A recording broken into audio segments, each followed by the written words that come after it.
Hello, everyone. Welcome to Laser Focus. This is the deep dive pop culture podcast from Nerdist. My name is Kyle Anderson. Thank you for listening. This week, it's only been one of the busiest pop culture weekends ever, at least for us nerdy folk. This week, we're going to talk about Deadpool and Wolverine, which made not a small amount of money, but in fact, a great deal of it. And kind of just about what that movie is and means for the future of the MCU and actually the past of the Fox stuff. I think there's a lot of really interesting stuff to get into with that movie, and some other stuff as well. But joining me this week is returning champion, big huge fan of all of this stuff. You know him. It's Hector Navarro. Hey, man. Hey, Kyle. What a delight to be here. And yeah, I agree with you. There's so much to talk about with I really enjoy talking about Deadpool and Wolverine. It's only been out a week. I've only seen it a few days ago, but I know going forward it's going to be a delight for me to talk about that movie, the specifics, but also what you said, the meaning of it. And there's some really cool stuff to get into. So I'm following your lead. Whenever you're ready, whatever Yeah. else you want to talk about, let's go. Well, let's start. So you have for a long time you've been a big Deadpool guy, and are big into the comics. And I think for a lot of people, and I'll put myself in there. Deadpool was always an X-Force character Right. in my brain, and Sure. like I. I'm a mainline kind of uncanny X-Men guy, and so I didn't really care that much about him. And then the movie came out, and it was like, oh, this is actually pretty great. Right. And so then you get into it. I read some of the Jerry Duggan, Brian Posehn stuff, and like you get Yes, into it. And I think even the old Nerdist Comic Book Club, I think we did that on one of the episodes I that I think was so. on. I think so. Um, but what was the beginning of your relationship with Deadpool, the character, and like what are some of your Oh, favorite comics? that's a great question. It's weird because he's only since, 1991.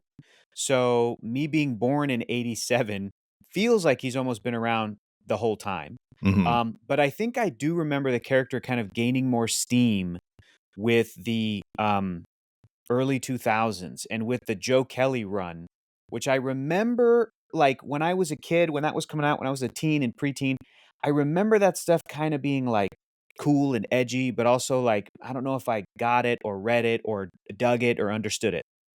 I think Deadpool is a perfect character for adolescent boys, but I Hmm. think he's interesting to revisit when you're a man, when you're a full-grown man because of kind of what what he sort of represents and how the character evolved. And like you said, he initiated in that X-Force more serious style, but Rob Liefeld came up with the design, brilliant design, but also still kind of a little bit reminiscent of a Spider-Man or a Deathstroke. Like Rob Hmm. Liefeld is a comic book guy who I wouldn't use the word like innovative with Rob Liefeld, but I would use the word like he's very edgy and he gets it and he's slick and it was tough not to be under the dominance of the Rob Liefeld era of comics, Oh, for when you sure. were growing up. So and like the way that he drew Cable and the X-Force character, like all that stuff was rad when it was coming out. And the thing that I kind of know about the Deadpool character was that like it was Rob's pitch, but it was Fabian Nicieza, I think is how you pronounce his last name, Ni- wonderful writer, Nitz Nicieza. Nicieza, who like he was the actual right and did the Yeah. dialogue, but Rob was like, but I want him to sound like Spider-Man. I guess in Rob's mind, probably in an effort to be like, here's a new assassin character with a new flavor added to this X Force book where the lead character is kind of Nathan Summers Cable, and we all know how Cable works. And I think Rob's instinct was right to be like, just the opposite of that, is going Hmm. to make this a fun fight and a fun couple of scenes. And then so Fabian, he was like, okay, like Spider Man, got it. Quippy, funny, irreverent. And I think especially recently, I kind of did this video for Fandom, which I'll plug right now, which is like the comic book history of Deadpool, all in about an hour, which is insane, by the way. Um, but that initial version of Deadpool eventually, because of a couple appearances here and there, like got the green light to have his own series, and that was where writer Joe Kelly came in, and I think really kind of defined what the Deadpool idea was. That he broke the fourth wall, Hmm. that he, following in the footsteps of She-Hulk. No shade to She-Hulk. Loved Jennifer Walters. She had to walk so that Deadpool could I don't know, some insert joke here, but that run was really edgy and really like was steeped in dark humor. You know, he had romantic feelings towards Banshee's daughter, Siren, and it was bordering on inappropriate stalker, you know, and but like just right at that line of like, but she also maybe kind of liked him or at least, you know, pitied him and all, you know, and the way that Deadpool treated the character specifically of Blind Al, whose name was Blind, like that is offensive, like Yeah. Wolverine pointed out in the movie, and Weasel, like he was like abusive towards them, but he was also an assassin who killed a ton of people, good or bad. It was a very, very like morally gray character compared to the rest of the Marvel Comics characters. And I think that's the thing that really made Marvel Comics readers, probably readers my age, you know, young people and young men be like, "Oh, this guy's funny. This guy's like Spider-Man, but he kills people." That kind of initial joke, you know, that initial a little bit dangerous kind of stuff. And you go back and one of my favorite things that Marvel does now is they put these comics in paperback collections, the epic collections, and Deadpool has gotten 4 of them from like his initial run, volumes 1, 2, Mhm. 3, 4, and reading them, and they add these great little supplemental material, and Joe Kelly was like, please forgive me for having some not okay jokes in here, for having some really inappropriate, frankly offensive, and sort of like punching down jokes that I read them now and I wince and I cringe and I wish that they weren't in there. Um, and I really appreciate that like Joe is like aware of that. But I think that there's also an inherent offensiveness baked into the character that makes him appealing. Right. You know, I think that with how he was used in the comics kind of in the 2000s up to now, where you know, honestly my favorite Deadpool is not really his solo runs of comics, but it's when he's in the ensemble, when Mhm. he's, you know, when he's on Uncanny X-Force. Such a cool series, such a great series, Jonathan Hickman's series. And like I love the way that Uh, Deadpool uh, is. hate to it's Rick No, Remender. please. Oh, it is Rick Remender. You're right, you're Yeah. right. It's not Jonathan Hickman. Thank you for that. Great. So Rick It's been a Remender, long weekend. Look, folks, this is and Hector Navarro I'm talking I to. know, Like, he it's okay, knows it's this okay. No, stuff. no, no, no, no, He no. knows You're this right, stuff. you're It's right. just been a long weekend. I have no excuse. I just read Hickman's Ultimate Invasion for the first time, the Mm. beginning of that Ultimate Universe stuff. But that's an excuse. I should have known that. Apologies to Rick. Apologies.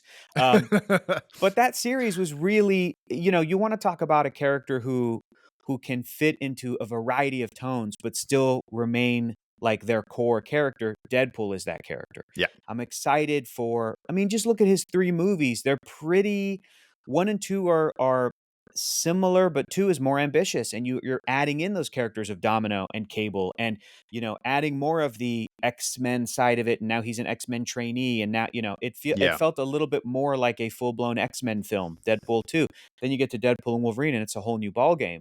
But that character can remain in the comics. He can remain the it's just it's almost like I imagine it is easier for great writers to take on a Deadpool because his voice is so clear. So Yeah. that's and my experience with Deadpool, my own personal like connection to him is just like most Marvel characters is I'm sure that I learned about him not through picking up a comic book and reading it, but like reading the Marvel encyclopedias or like, you know, reading the sort of books that are like, here's every character in Marvel and kind of, oh, who's this? What is this guy about? And then I remember when Deadpool showed up in very briefly the X-Men the animated series as like one shot cameo, non-speaking. I mean, I think I remember like, oh yeah, that's that guy who's in Weapon X, just like Maverick, just like Omega Red, whatever. But more Yeah. so in the animated world later when Deadpool shows up in this great direct-to-video they made called Hulk Versus, I where there remember. was That was a good one. Wolverine versus Hulk and Hulk versus Thor. That was a good one, and he was voiced by Nolan North, I believe, Mhm. and Nolan went on to do it in the video game, which again, it's that character is just so fun, and it always feels like it gives you a jolt of energy in a story that is otherwise very serious. And this is the Hulk, and this is Wolverine, and this is the tragedy of Weapon X, and then this humorous guy comes in and just you're like, how can you not? How can he not be your favorite character? So I remember that was like 2006, I want to say. The Hulk versus animated movie made a big impression on me with Deadpool. I was like, I love the way that they did this character. And that brings us to now. And the movie came out. and it's weird to talk about it while also keeping in mind that Robert Downey Jr. is gonna play Doctor Doom. It's Yeah, weird. okay, It's so all weird. It's it's very connected. weird. Yeah, so I think a lot of that is connected. So, folks, we are gonna, spoil, Deadpool and Wolverine. If you haven't seen it yet, I mean, please go see it. It's at the very least, it's a fun time, and it's only 2 Yes. hours long, which is very nice that I mean, it's even if it's like 2:02, like, it's still very nice to have a Mhm. big comic book movie still be around the 2-hour mark, but, um, yeah, Deadpool for me was always like I said, he was just the X-Force guy, and I remember, like, Toy Biz put out a whole line of Yeah. figures just based on the comic X-Force. That's how big X-Force was at the time. Yep. And so, like, that was the first cable I had was from that line, and I think Mhm. I'm trying to remember who else. Garrison Kane, who is a character who's never been in anything Right. ever again. Right. But I had a Kane action figure, but I never had Deadpool, but I remember the look of Deadpool, and, a couple years ago, I was remembering this around the time of the animated series. Toys R Us had like a one-shot X-Men comic that was out of continuity. But when I was doing my video about when Wolverine and Deadpool met each other, Mm, it said technically their first meeting was in that book. And I was that's like, so funny. that's so weird. And then I was like, I had that issue and I read it a million times to the point where that was before I knew who Psylocke was, but she was in the book, and I was like, "Is this just Jean? Like, who is Yeah. this?" Like, I did not know who this was. Are Yeah. they just drawing Jean weird? Yeah. Um, but just like realizing, like through osmosis, Deadpool had sort of just been part of my kind of comic knowledge for such Yep. a long time before I Yep. ever really engaged with it. Yep. And I do think that there is a way in the hands of, I mean, Joe Kelly's a great example because like it took he wasn't like issue 1, he's breaking the fourth Right. wall. It took a No. while. Mhm. And at that by Mhm. that point, which is not and Nicieza brought in a lot of this too, but like put he's not just a quip factory. It's like the tears of the clown aspect. It's like he is Yes. very sad and very Yes. just, tragic in a lot of ways. And he uses this ridiculous humor to and that to your point, I think is why people kind of relate to him. It's not just the puerile humor, because that's Right. annoying.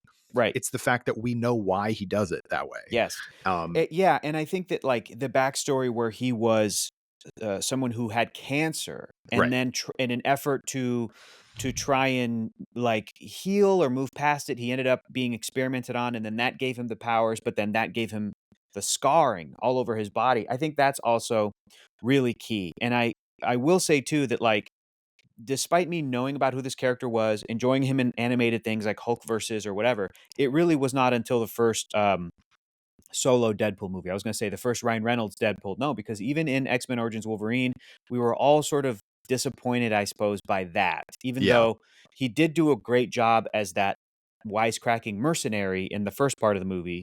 I just rewatched it a few weeks ago before Deadpool and Wolverine. Watched all the Wolverine films, all the Deadpool films. I'm glad I did because Logan factored into this new one pretty Wow, big in a like a pretty big lot, way, yeah. like a lot, a lot. So, but that first Deadpool movie, to go back to the character and like his evolution, I think that the writers and Ryan Reynolds and his sort of like production team, everybody on that in that first film were so smart to go, let's make the core of this a tragic love story. And I think it's like weirdly very romantic. I love the chemistry between him and the Vanessa character.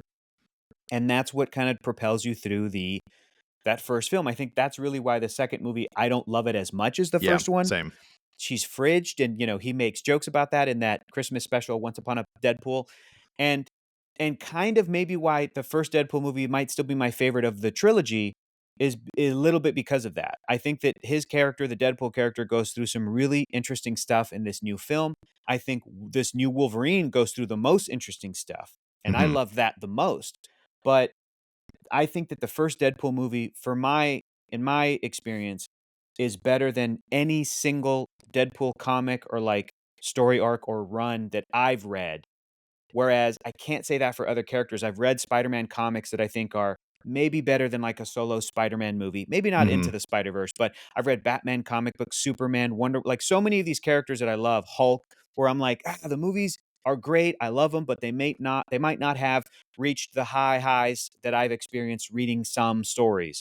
But some characters like Deadpool, frankly, um, I think James Gunn bringing the Suicide Squad to life in a Mhm. way that I know people love the John Ostrander run, and I couldn't quite connect to it, but it's very, very cool. But that film and James Gunn's Guardians Mhm. films, I feel like are better more emotional for me, just better than the sort of Guardians of the Galaxy comics that I've read or the Suicide Squad or whatever. So I would put Deadpool in that category of the movie's as good as it's going to get, and it's Yeah. awesome. It's awesome. So Yeah, they did such a great job, and I think, part of it is Reynolds has such passion yes, for the character yes, and wanting to bring it to life properly. After getting basically eviscerated, people really hating his version, in not for his fault, but the right, movie for yep, X-Men Origins, to be like, okay, I want to champion this. And the fact that they gave him such kind of a small budget for it, yep, they're like, all right, yep, fine. Um, and then it ended up making so much money. Like Deadpool and Wolverine broke a ton of box office records. One record was the highest grossing first opening weekend for an R-rated movie, which beat the first Deadpool, I which know, I before know. that it was like Pretty Passion of the Woman or Christ, I something. Oh, think. Passion You're of the right. Christ. Yeah. Yeah, I think so. It was like, Maybe. I mean, but you're going back a long way Yeah, before any of yeah, those. So like, and especially, yeah, there's a pureness to that first movie that I think, yep, because it's so small, and the fact that it's like they make a joke out of the fact that it's like, well, we can give you CGI Colossus and we can give you mhm, Negasonic Teenage Warhead, who is not really the same as that character from the book, right, but right, you can call her that.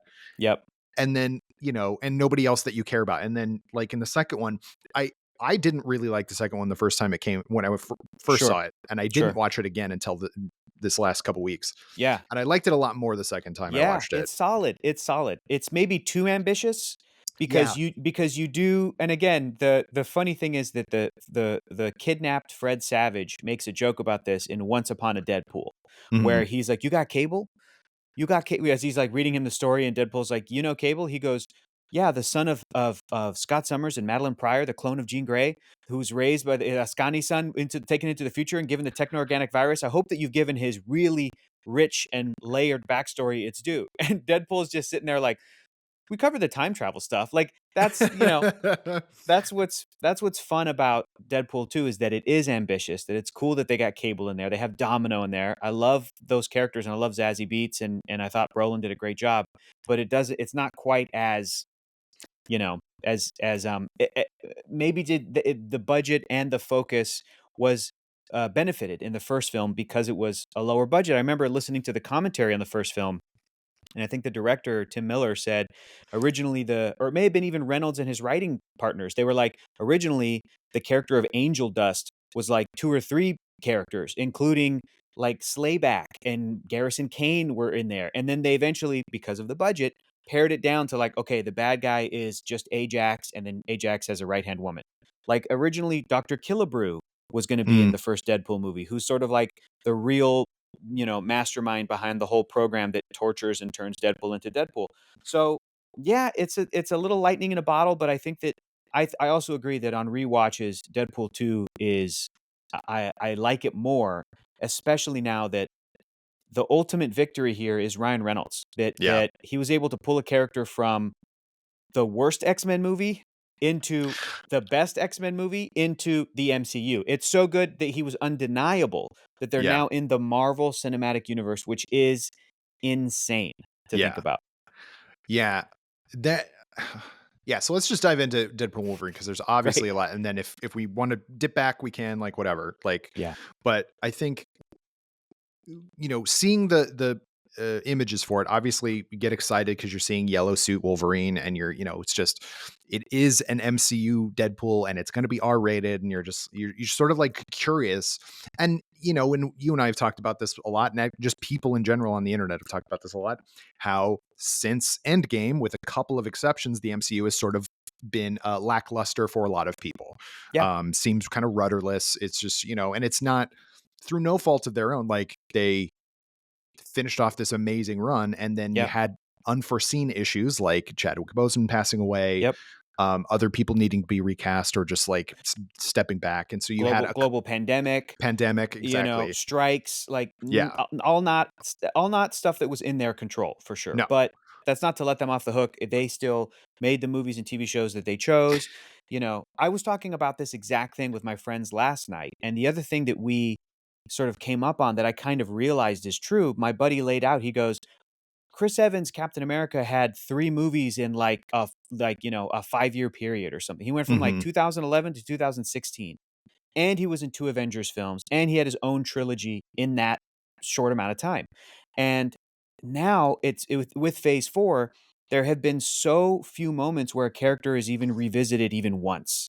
Mhm. And I'm realizing I'm like, "You know what? That's a good point, and that might be a huge reason why audiences became so endeared to the sort of main Avengers characters, and everything was such a payoff in Infinity War and Endgame. You spent time with these characters, even if, and I remember this happening, the first Captain America movie came out and people were like, it's not my thing. It's very cheesy. Winter Soldier won them over. That continuing the story and like having the faith in the characters.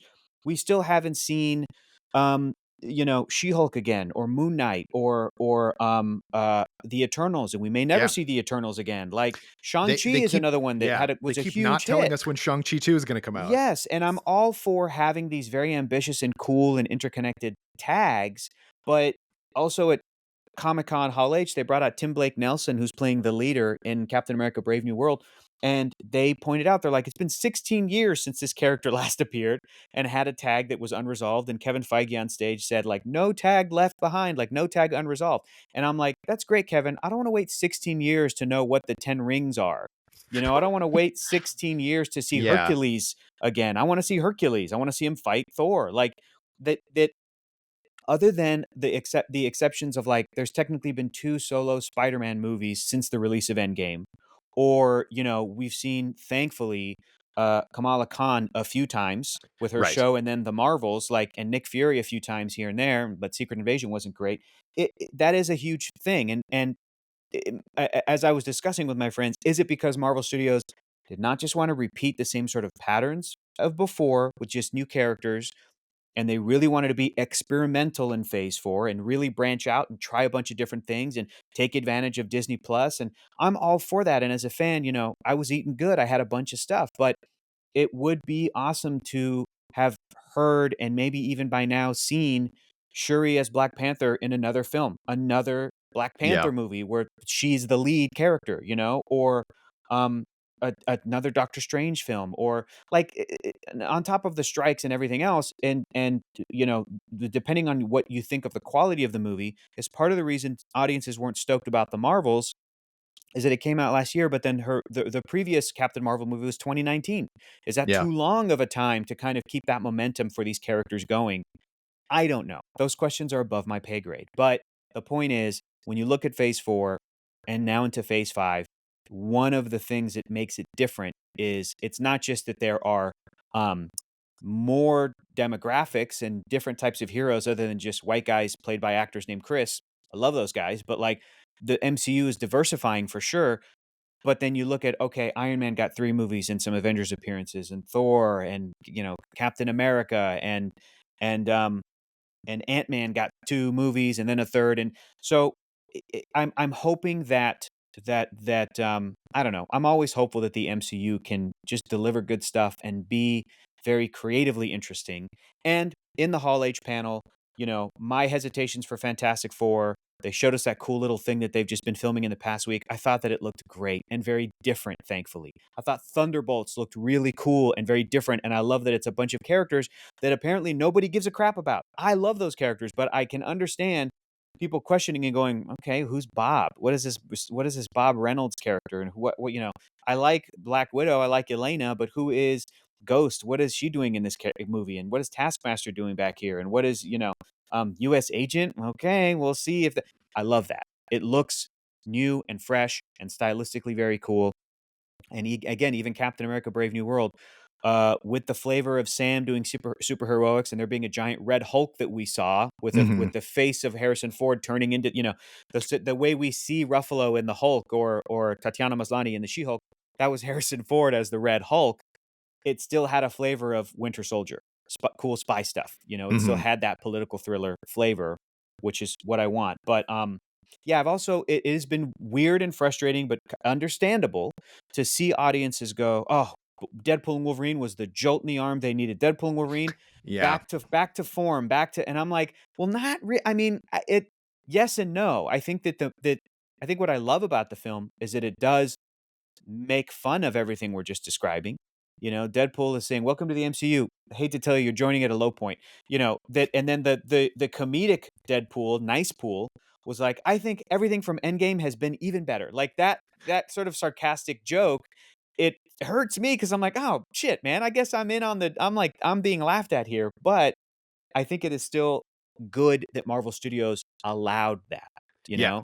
And Feige was asked about it. He goes, "You have to take those punches if we're going to be, punching other things," you know? So, Yeah. I appreciated all that for sure. Yeah, it's sort I kind of there's a few things about the direction or Yeah. lack thereof in a lot of ways for the MCU post Endgame, because Endgame obviously is like, what have we been doing for a decade? Let's bring it all in, and you know, Yep. it could not have been a more triumphant, Yeah. stamp. Yep. But then what do you do after that? And I think the problem is they were there was like a shotgun approach, because Right. you are setting up the Thunderbolts, which is great. You do need to do that, but everything's so disparate. Again, it's like, oh, Ghost, we're seeing Ghost again. Like, Mhm. it's been too long, that kind of thing. And then like Mhm. it seemed like there were 4 or 5 different setups for big movies, and none of Yes. them went anywhere. So like, Yes. what does it mean that Captain Marvel talks and Bruce Banner Yeah. talks with Wong and Shang-Chi? It's Yeah. like, it doesn't mean anything apparently, like, Yeah. because she just went off on a different adventure with Kamala Khan. So like, it's Yeah. like, It yeah, yes, and what does it mean if right, Hercules is being told by his father Zeus to go get Thor? What does yeah, that mean? Is that a in phase 1, 2, and 3, it felt like a lot of the really impactful tags and post-credit scenes were literally at the end of Iron Man 2, here's a little shot, there's the hammer, that's Thor. The yep, very next one is gonna yes, be the yes, thing. And, I wanna see that, and it's also disappointing to when you step back and you look at the whole of Marvel Studios and their success, the first Iron Man movie being a lot improvised, being a lot like them figuring it out as they went, which is yeah, insane. That's a miracle movie. You almost can't blame them for having that approach and having the approach of loosey-goosey planning that was able to kind of pivot and switch things around because Endgame made it seem as though it was all planned. right, Endgame made it seem as though, oh, every film in the Infinity Saga finally coming to a head. It's like some of these movies didn't have anything to do with the Infinity Saga. Some of these, that's got nothing to do with anything, but they're still looped into that category. The same way that a lot of movies now do not have anything to do with the multiverse saga, right, even though a bunch of them do. Um, and when you look at that and you see Marvel Studios trying their stuff now, pivoting from literally from Avengers the Kang Dynasty to Avengers Doomsday and pretending as though, I'm sure we'll get some brave reporter is going to talk to Kevin Feige and he's going to have something prepared about why they decided to make that change and he won't even mention Jonathan Majors once and it'll be weird and awkward and he'll say like, "Well, creatively we really looked at what Secret Wars needed." Like they're going to come up with something. But mhm, that approach has so far served them well, and it seems like right now it's not.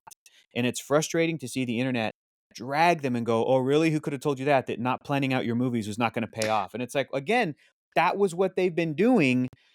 They're figuring out how to make TV shows because they made movies.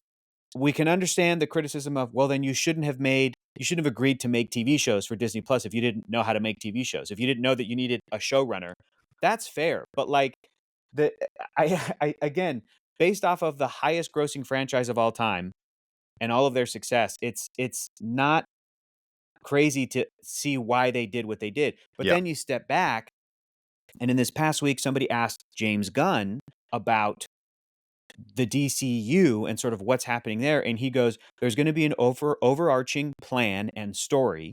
And everyone's working on individual things. But the reason that we're doing it this way is because I have hired writers to come together and actually work that out. Meaning like their version of Avengers Infinity War Endgame, their version mhm, of, of the end of phase one or end of chapter one, Gods and Monsters, whatever it is that they're working towards. And as a writer and director, James Gunn, he probably working with Marvel was frustrated. People said that that's what Guardians 3 was about. People said that Guardians 3 was he was Rocket Raccoon, a brilliant little guy who was taken advantage of, and the High Evolutionary, Disney, Marvel, tried to do it without him, and it didn't work.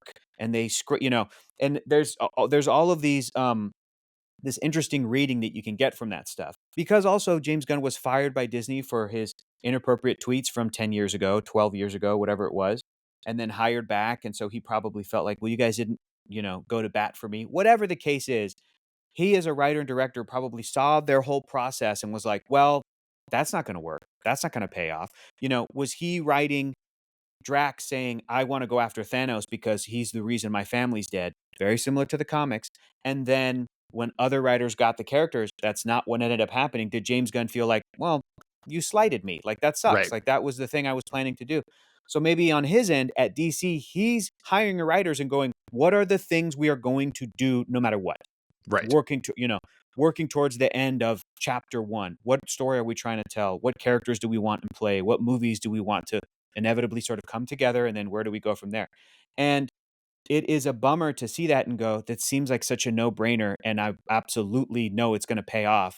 And it's a bummer to know that Marvel doesn't do it like that when they could just, they could have, and they have been. They've been hiring the writers, from Quantumania to do Kang Dynasty, and then it didn't work out. Or they hired the director of Shang-Chi to direct Kang Dynasty, and that didn't work out. And it's pivoting for reasons that we know of, pivoting for creative reasons that we don't know of.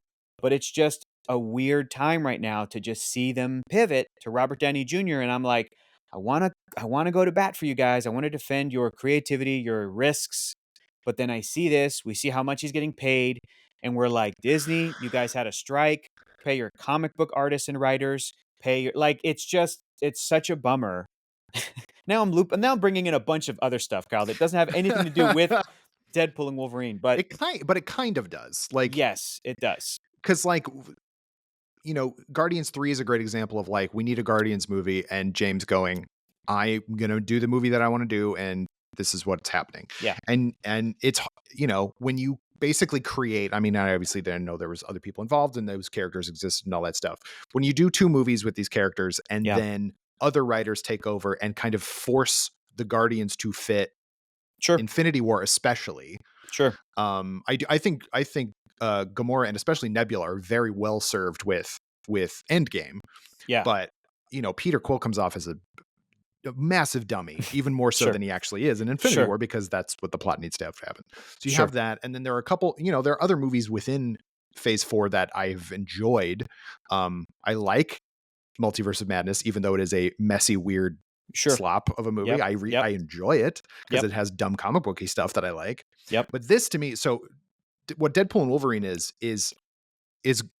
less about these characters are joining the MCU. That's what Yes. the surface level is about. Yep. It is about what do characters do when their movies, when their franchises, when their cinematic Yeah. universes cease to be. I think it is it's real sad. genius Yes. bit of like It is. absurdism. Like, And that's why Henry Cavill is in the film also, Kyle. Yeah. Because his Superman is, it's in the void. And it was really, really smart meta commentary. As this act 1 was unfolding, I was sitting there in the theater. My buddy next to me, he leans in and he goes, I love that this is what's happening. yeah, That it opened with a flashback to 2018 before Iron Man died, asking for a job to join the Avengers is kind of a meta commentary of, how these movie franchises work and these Marvel universes work. And it almost felt like it could have been Andrew Garfield sitting in that chair asking to join. And Mhm.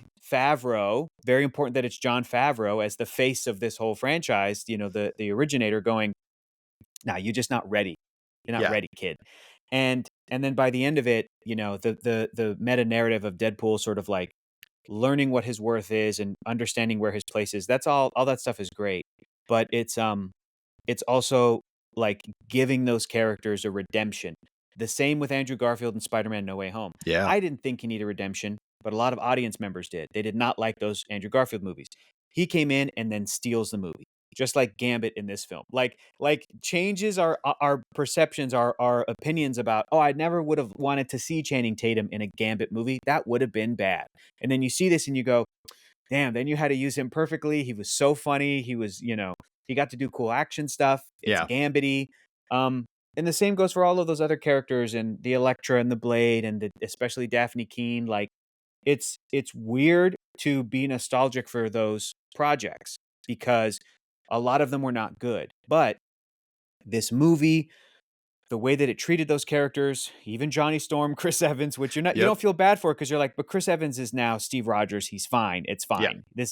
This franchise as a whole isn't doing him dirty. It did him very well. you're fine. He's allowed to be sacrificed like that. But then the end credits that, are playing the Green Day song, and they're just showing behind the scenes footage of these people making these movies, like trying. They're trying, they were trying when they made X-Men 1, 2, and 3 and the Fantastic Four movies, and the Fantastic Four movie directed by Josh Trank, and the Blade movies, and Elektra, and Daredevil, and it was messy, and it wasn't always even, but I still have really great memories of watching those films and connecting to some of those characters and having that sort of initial hope as a Marvel fan, because every once in a while you would have people working on those movies that would just nail it. Something would sneak its way through, including Kevin Feige himself as an associate producer was the guy that was really fighting for, like, Wolverine should have hair like Wolverine, those kinds of things. He Yeah. wasn't going to win the fight about the colorful costumes, but some stuff snuck its way through in those movies, and some of them still to this day. X-Men: Days of Future Past, it's one of the best comic book movies ever made. Logan is one of the best comic Yep. book movies, Deadpool 2. So, that was a real lovely surprise that, like, oh, this is what the movie's about. And to be able to comment on a weekend where Robert Downey Jr. is back, to comment on, you could not leave Hugh Jackman's Logan corpse alone. He's gonna come back. But at least it felt like in this film, they're doing it on their terms. Yes. And whether or not it's true, Kyle, I was eating up the story of how this happened, where Reynolds and his team were pitching to Marvel Studios about what Deadpool 3 could be. And in one of the days where they were about to go into pitch, Hugh Jackman was somewhere, pulled over, like texted Ryan Reynolds, called him, and Hugh Jackman was like, I want to come back as Wolverine. I want it to be with Deadpool. I want them both to be in a movie.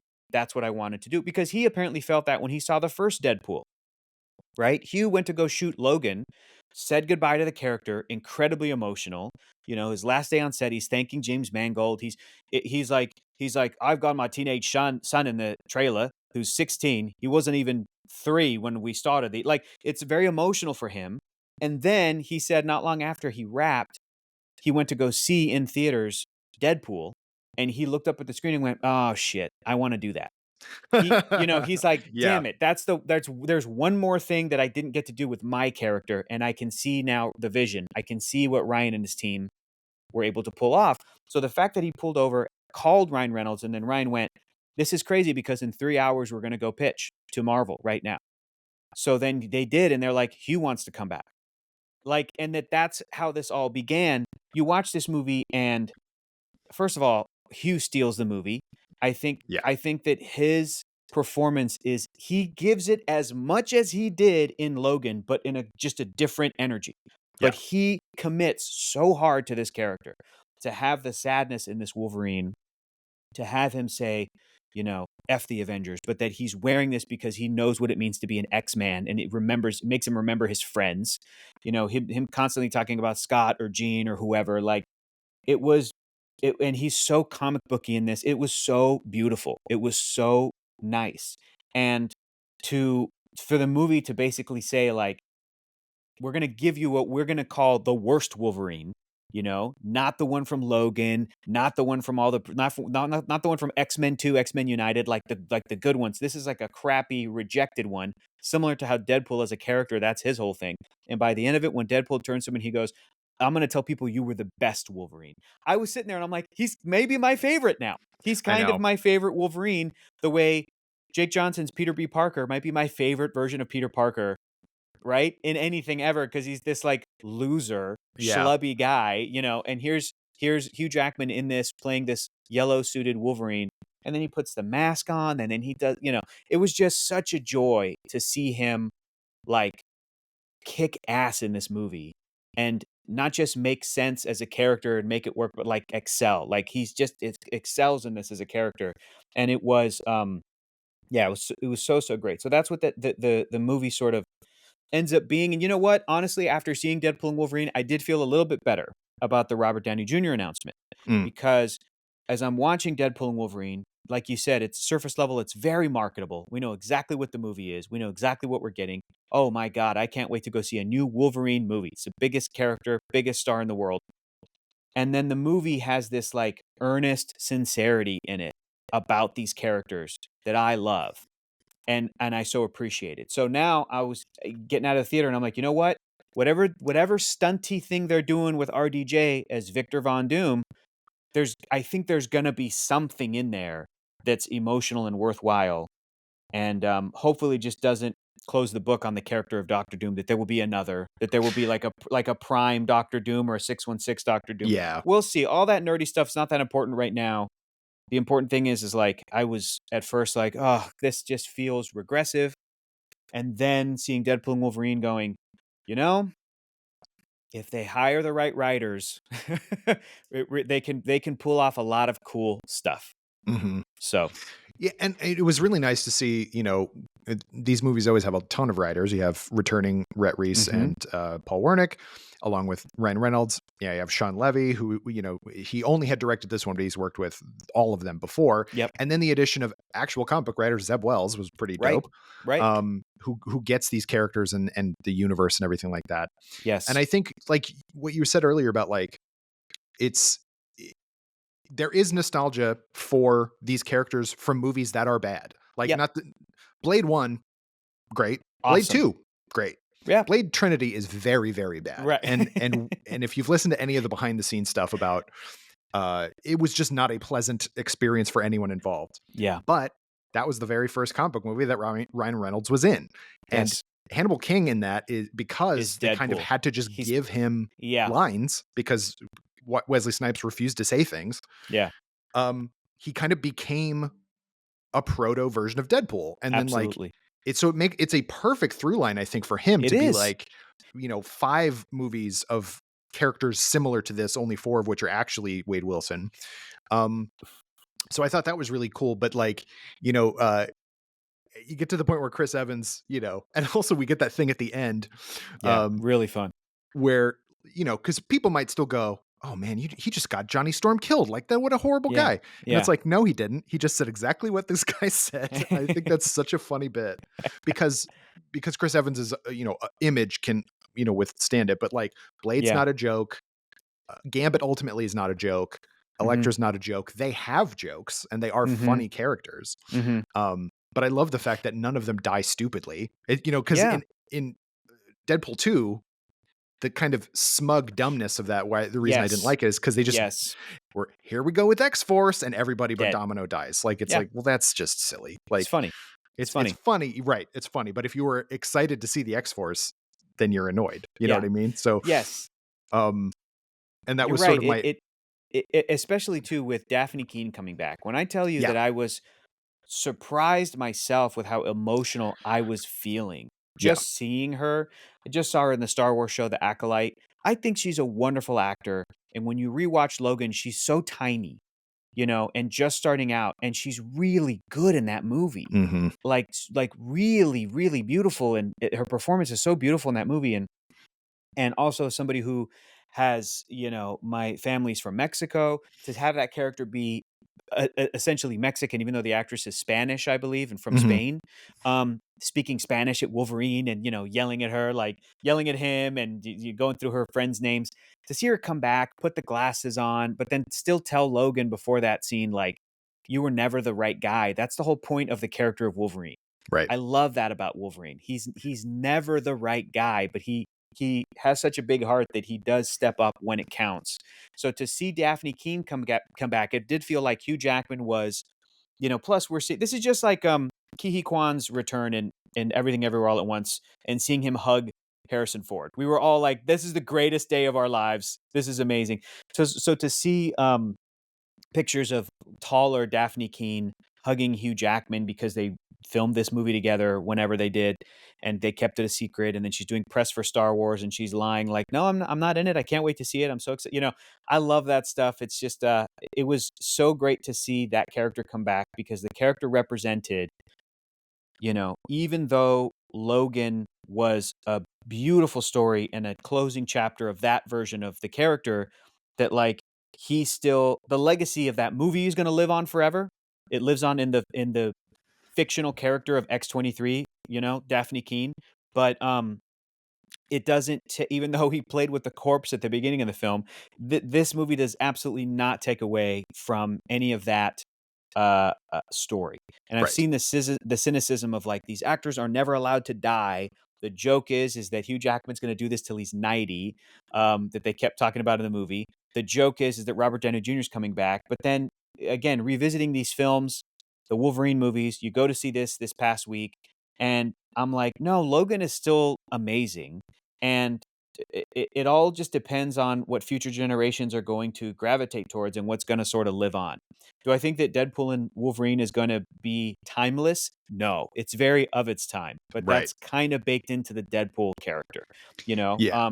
Yeah, yeah, And it's, they have that kind of, the cheesy montage at the end, which is, you and I have nostalgia for those movies. sure. I said before, I think it was maybe around the time of like late phase 2 or early phase 3 of Marvel, the MCU, that I still preferred the X-Men movies because there was they weren't afraid to make a movie that like aimed really high and absolutely missed. Right. Um, and that's not, good necessarily, but Right. like As I opposed to my something like Ant-Man and the Wasp, which is like, we're not going to reach that high and yeah, we're not going to miss. And it's just kind of like yeah. lands it, Yeah, I get it. My I get my analogy at the time was the MCU is Chipotle Yeah.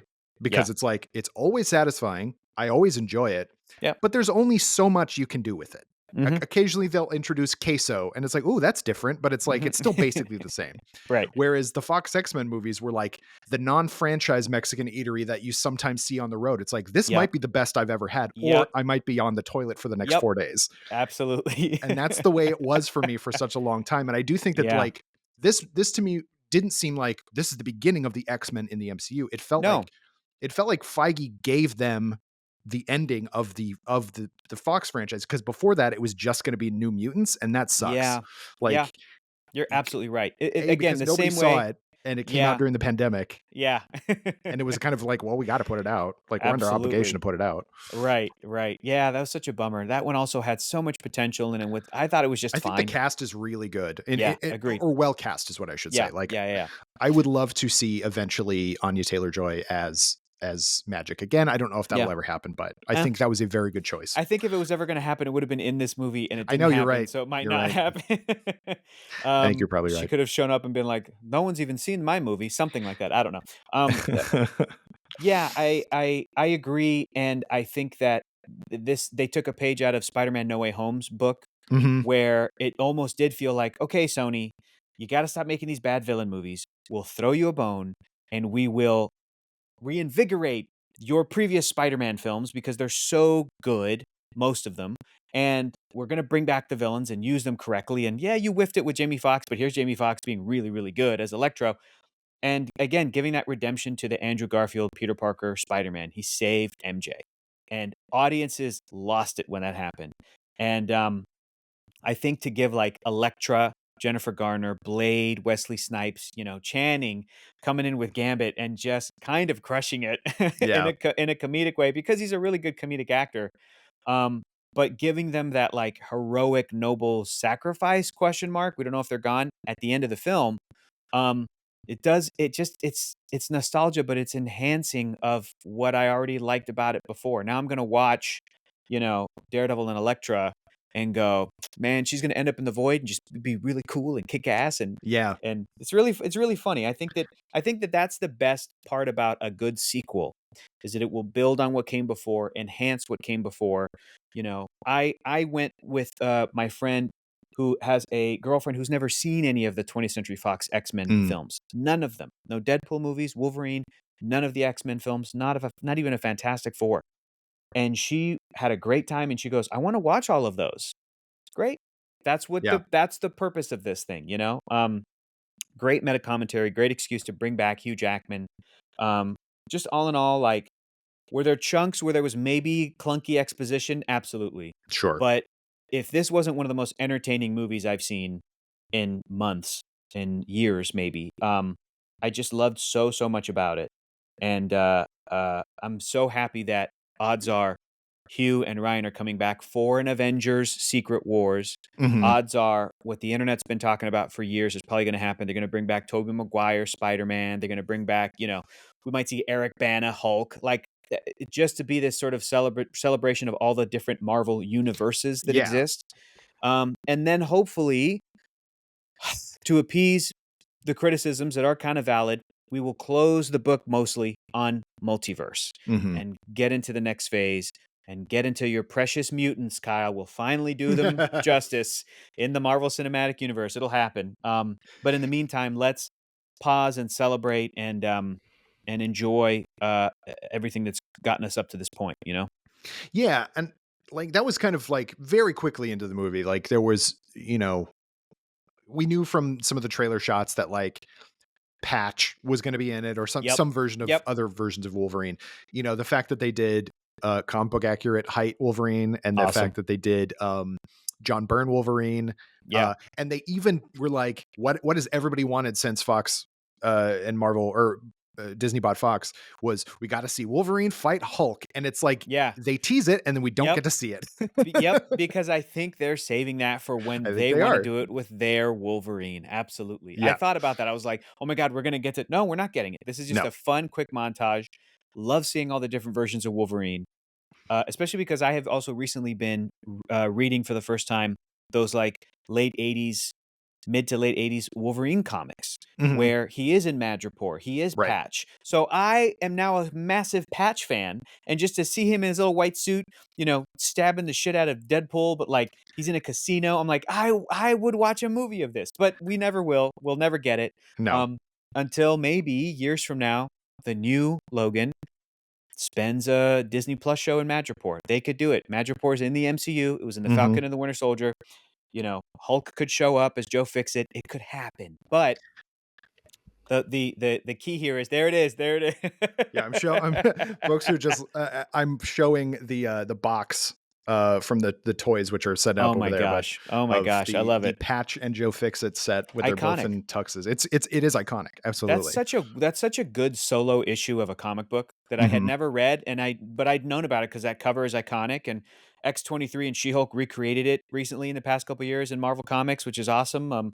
And so reading that, I'm like, oh, I finally got to this Joe Fixit story, and then read it, and I was like, this rules, dude. This kicks ass. Yeah. And then getting to read like Larry Hama was the writer who came in and kind of took over for some Wolverine stuff, and it's Yeah, Larry really Hama wrote good. for 14 years or something crazy like that. Some Really huge amount good of yeah. Wolverine stuff, man. He's a great Wolverine writer. Anyway, I've always loved the character, but Yeah. getting to like refresh with these films, good or bad, like X-Men Origins Wolverine's heartbreakingly bad. But in the past few weeks, rewatching that made me reread Origin, which I think is a really interesting and sad book, and I Mhm. like it. And I remember it broke my brain when I was, 13 when I read it when it came out. Like it was or maybe I was like 15. The point is that been spending more time with Wolverine, reading his stories, just going, "Man, this is just an all-timer character."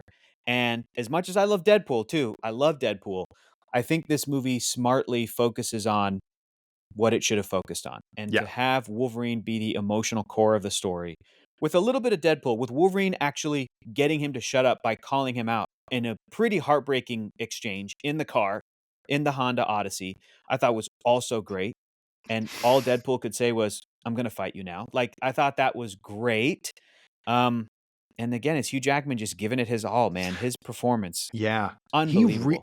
like yeah, you're right. Like he's doing everything and it doesn't take away from Logan. Logan is a great Western kind of Yeah, like interesting take on standalone Wolverine. as Yeah. it's supposed to be. That's its intention, right? Um, but this is Wolverine. Like this is not Yeah, this is like maybe the best version of maybe it's the best yeah, it's the best version of Wolverine in a movie. I want yeah, it's not the best movie that has Wolverine in it, but it mm, is the best movie that you know what I mean. So yeah, this isn't my point. I'm stealing it from Mikey Walsh, of course. Fans of the show will know, but also like prolific Nerdist writer. That they gave fans him in the yellow costume, which is what we've wanted for a long time. They yeah, made a joke about it in the 2000s and like all that stuff. yeah. But it's not just a gimmick. They made that part of his arc. The fact that he Yes, wears it yes, for a because reason. it's silly and it represented family and it represented his own failure.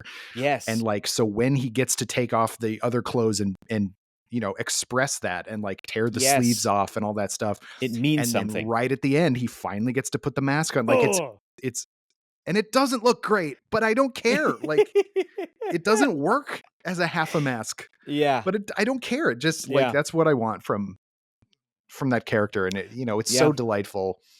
Seeing them kill all the Deadpool core and stuff like that, and it's that just was like great.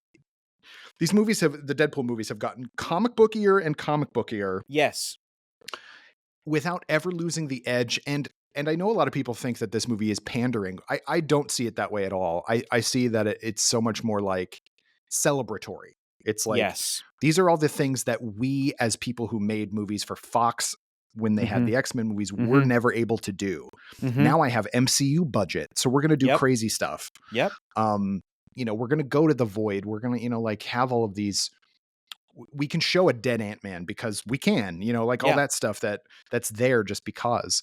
yeah. Um, Yeah, that's it's another thing too that we haven't talked about that I think it's a really great use of.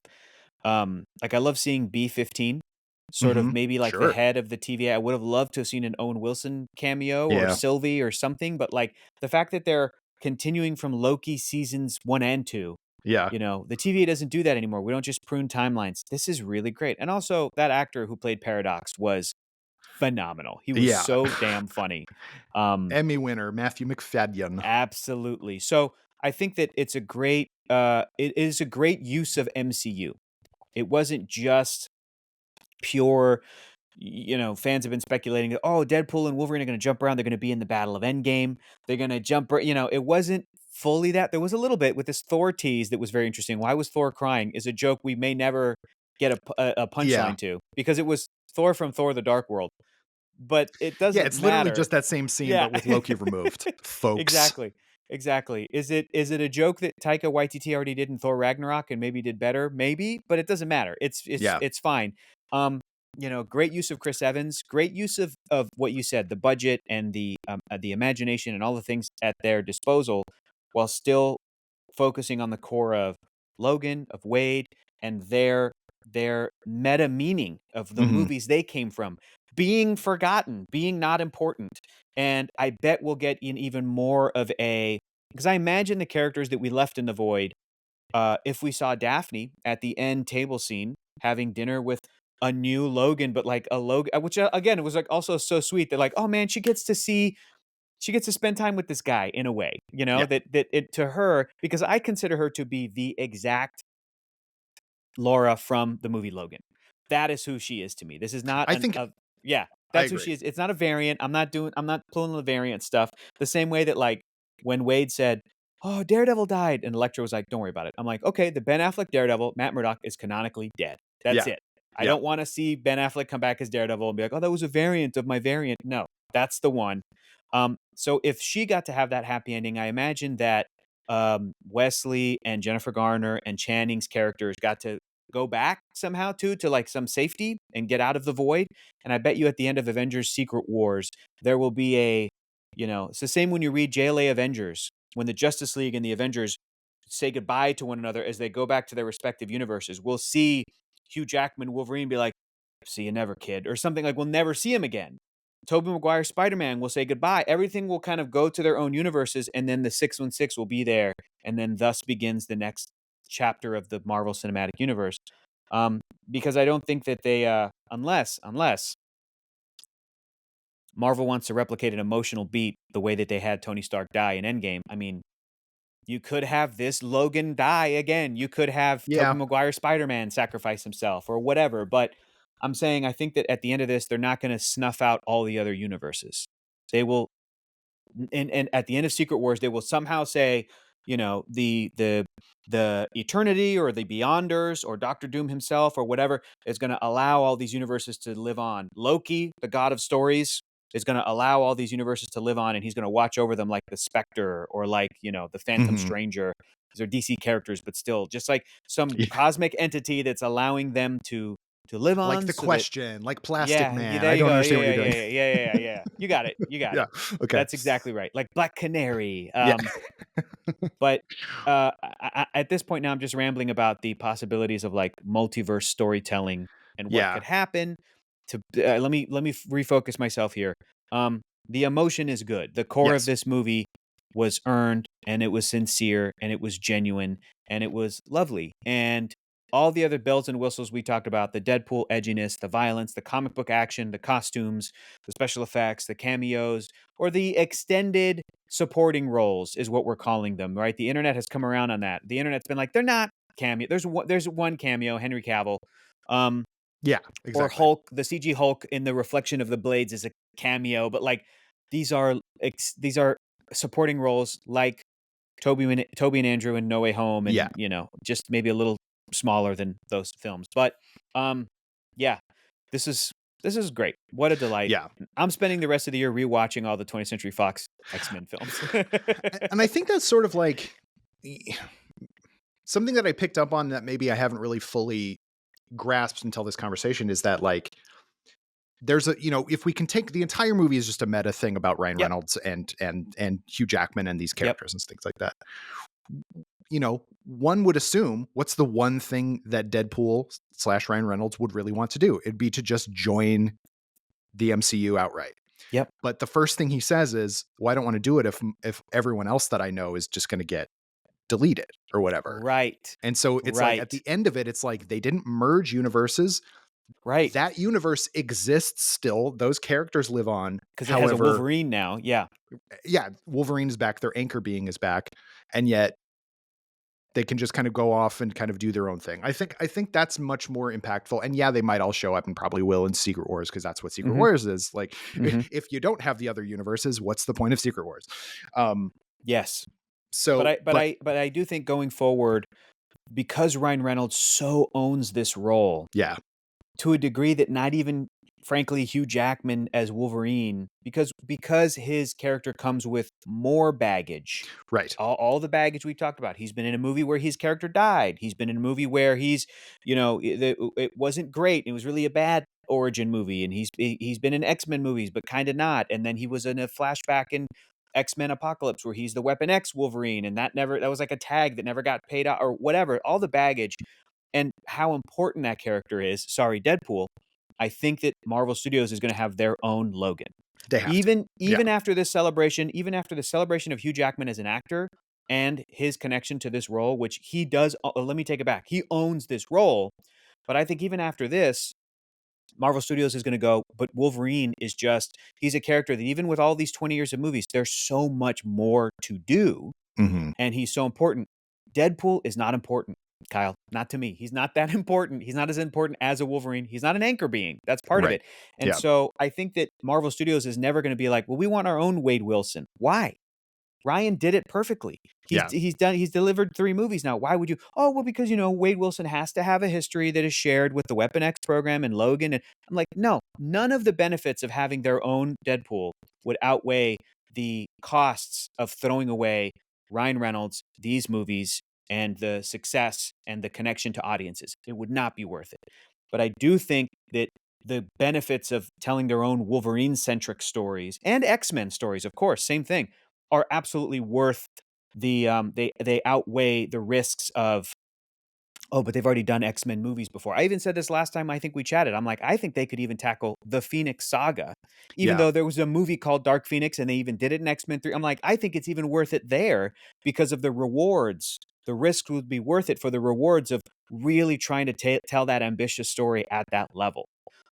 So I think going forward, Ryan Reynolds' Deadpool will always remain a multiversal character. If after Secret Wars he does want to do Deadpool 4, it's going to be him and Negasonic and Yukio and Colossus and his people that he's just going to pop over into the MCU. Do you know what I mean? I don't think they're going hmm, to merge because even with that merging, the baggage is, well, hang on, you have Colossus with you. That's a very important X-Men character. Marvel Studios is going to want to do their own Colossus at some point. That's you can't do that. So I think he's going to remain his own pocket universe. Whereas the Fantastic Four, I think, are so key and very important that they might merge this Pedro Pascal, Vanessa Kirby universe hmm, into the 616. That yeah, there'll be some story shenanigans where it's like, oh, now they've always been here, or they're gonna live here now. But Deadpool is safe just because that's the kind of character he is. yeah, yeah. I totally agree. I think that like and I've seen people online be like, "Oh, I thought there was going to be more, X-Men characters just Yeah. showing up." And it's like, you really don't need like we had Professor X, a version of Professor X show Right. up in Right. Multiverse of Madness. We got Right. that version of it. But Yep. like we know from the movie Logan, Yeah. the two most important X-Men characters in terms of that movie universe. You got it's Logan and Charles, and that's Yeah. it. Yeah. As long as you Yeah. have those, and maybe Magneto third, like you don't really need that many more people. I do want to ask you, what did you think of? Because I believe you're also a fan of Frank Whiteley and Grant Morrison's new X-Men. What did you think Oh. of the way that Cassandra Nova was used? Uh, Overall good. Mhm. Overall, I thought that that actress crushed it because it's like a Absolutely. typical, like, smarmy, cheeky villain, and she was really fun to watch, Mhm. really looked cool, and then when with her shaved head and the outfit and everything, like, looked cool. Could she have been an older actress like I think Cassandra was depicted in the comics? Absolutely. It did feel a little bit like, "All right, great, we gotta round out this cast of all these dudes with, like, a nice, beautiful young woman to play," but that Yeah. actress did a phenomenal job, and there was some creepiness in there, and I think that, like, used well enough in the story that it all worked. Yeah. And the other thing too is I'm like, I I'm a fan of the Grant Morrison stuff, and, I mean, we saw some of that earlier this year with X-Men '97 a little bit.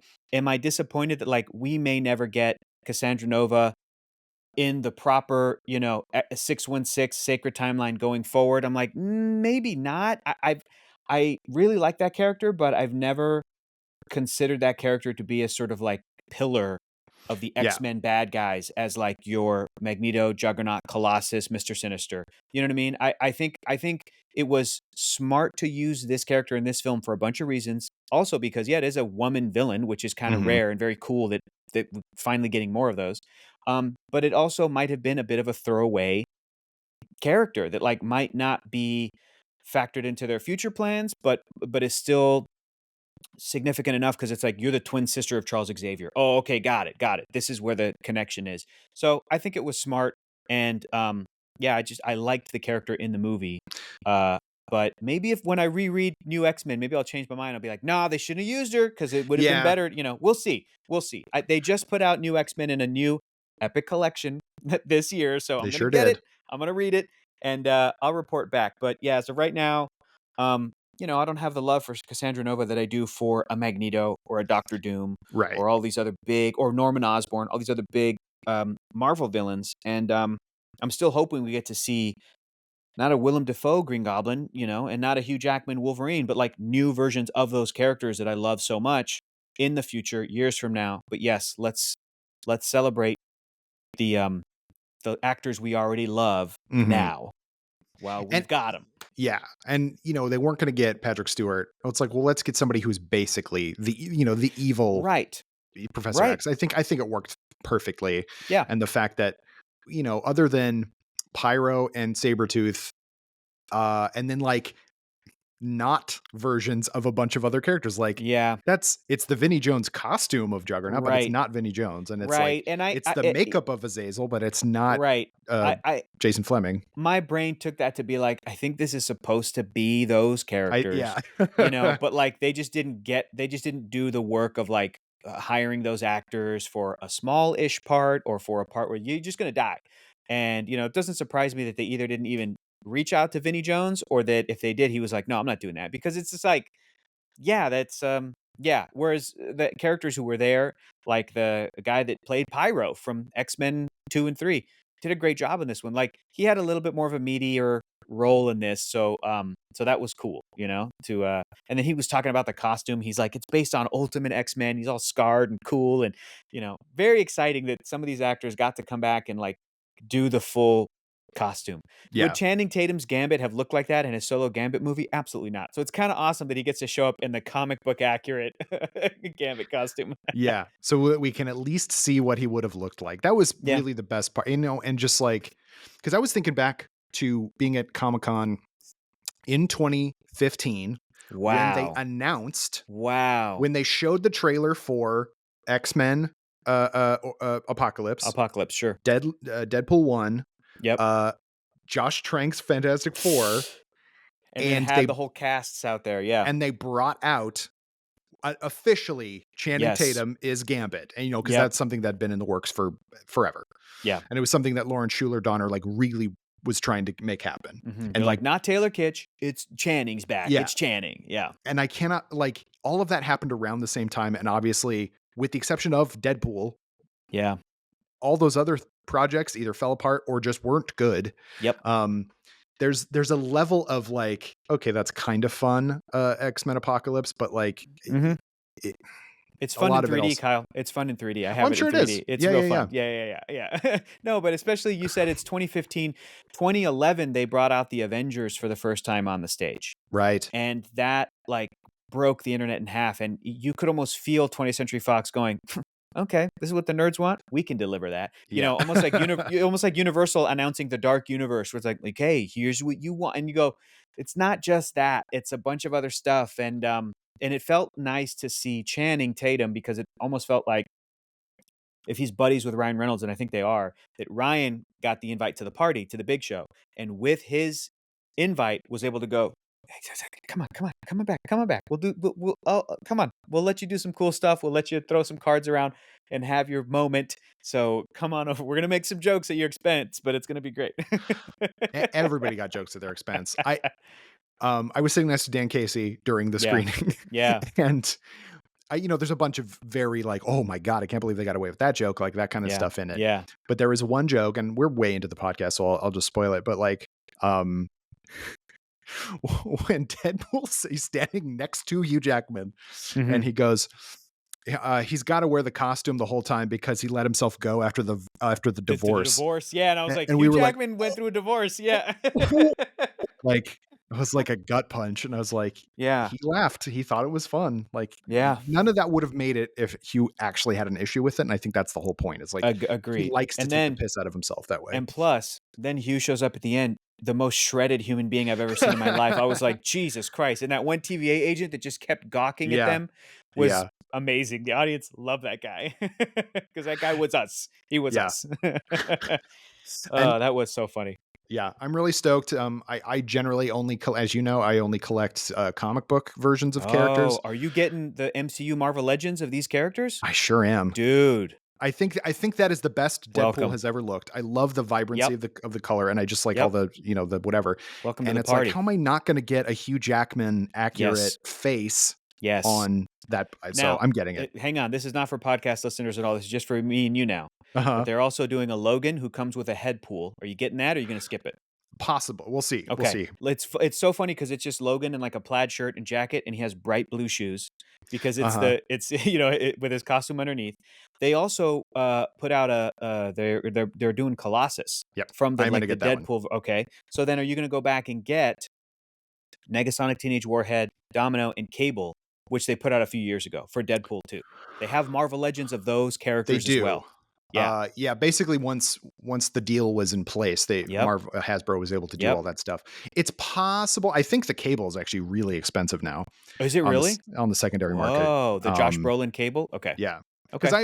Cable's I'm a huge fan of Cable, as I think Of we talked course. about last time. Of course. And so I got the most recent Cable, which is Mhm. the blue and yellow costume, which is Mhm. super great. And I was like, what other cables exist out there? And Mhm. there's that one, and I remember it being like $85 or something like that. So I'm not Dang. sure I'm going to do that. Well, they also did a Um, two-pack of Logan and Charles Xavier from the movie Logan, and they did action figures of Rebecca Romaine Mystique, and I think they did a two-pack of Magneto and Charles Xavier from Days of Future Past, yeah, but they with had swappable heads. interchangeable heads. Yeah, yeah. You got to get them all, Kyle. I If you're guess I in do. for one, you got to get all the 20th Century Fox characters to really In for a show your penny, in love. for a $9 million.